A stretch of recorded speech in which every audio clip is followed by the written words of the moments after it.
گھر بہتر انسان بنانے کا کارخانہ ہے۔ ماں کی حیثیت سے عورت کا رول اگلی نسل کی تیاری ہے۔ انسان کی نسل ایک بہتے دریا کی مانند ہے جس میں ہر وقت پرانا پانی بہہ کر چلا جاتا ہے اور نیا پانی اس کی جگہ لے لیتا ہے۔ یہی معاملہ انسانی قافلے کا ہے کہ یہاں بھی مسلسل ایسا ہی ہوتا رہتا ہے کہ پچھلی نسل جاتی رہتی ہے اور نئی نسل اس کی جگہ لیتی رہتی ہے۔ ماں کا کام اسی نئی نسل کی تیاری ہے۔ ماں کی ذمہ داری یہ ہے کہ وہ ہر بار اگلی نسل کے لیے بہتر انسان بنا کر بھیجے۔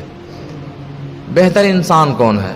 بہتر انسان وہ ہے جس کے اندر زندگی کا حوصلہ ہو، جو نگیٹو سوچ سے بلند و بالا ہو اور مثبت یعنی پازیٹیو سوچ کا حامل ہو، جو اپنے ذہن کے اعتبار سے اس قابل ہو کہ وہ تعمیری بنیادوں پر زندگی کی منصوبہ بندی کر سکے، جو اپنے سماج کے لیے کوئی نیا پرابلم پیدا نہ کرے، جو اپنے سماج کا دینے والا ممبر ہو نہ کہ صرف لینے والا ممبر۔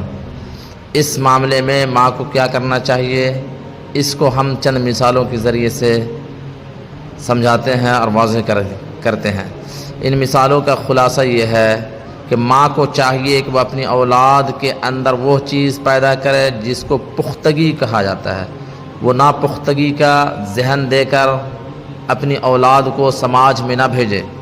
مثلا عام ذہن یہ ہے کہ جو آدمی دولت مند گھر میں پیدا ہوا ہو اس کو خوش قسمت سمجھا جاتا ہے، اور جو آدمی غریب گھر میں پیدا ہوا ہو اس کو بدقسمت انسان کہا جاتا ہے۔ یہاں ماں کا رول یہ ہے کہ اگر اس کا بچہ غریب گھر میں پیدا ہوا ہے تو وہ اس کو بتائے کہ غریب ہونا کوئی محرومی کی بات نہیں۔ ایسی ماں کو چاہیے کہ وہ اپنے بچے کو زندگی کا یہ فلسفہ بتائے کہ دولت مند بچے کے پاس اگر دولت ہوتی ہے تو غریب بچے کے پاس ایک اور زیادہ بڑی دولت موجود ہے، اور وہ ہے بڑھا ہوا محرک۔ یہ محرک اس کی زندگی کی طاقت بن کر اس کا ساتھ دیتا ہے۔ ماں کو چاہیے کہ وہ اپنے بچے کو بتائے کہ ہر امیر بچے کے باپ اور دادا غریب ہی تھے، پھر وہ محنت کر کے امیر بنے۔ اسی طرح تم بھی محنت کر کے سب کچھ حاصل کر سکتے ہو۔ اسی طرح ایک فکری گمراہی ہے، ماں کو چاہیے کہ اس گمراہی سے وہ اپنے بچوں کو باہر نکالے۔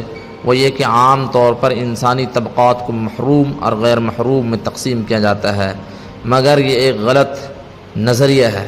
ہم دیکھتے ہیں کہ بچپن میں ایک شخص محروم طبقے کا فرد ہوتا ہے، لیکن بعد میں ایک غیر محروم طبقے کا فرد بن جاتا ہے۔ مثلا سی وی رمن جی، دھیرو بھائی امبانی، ڈاکٹر عبدالکلام وغیرہ۔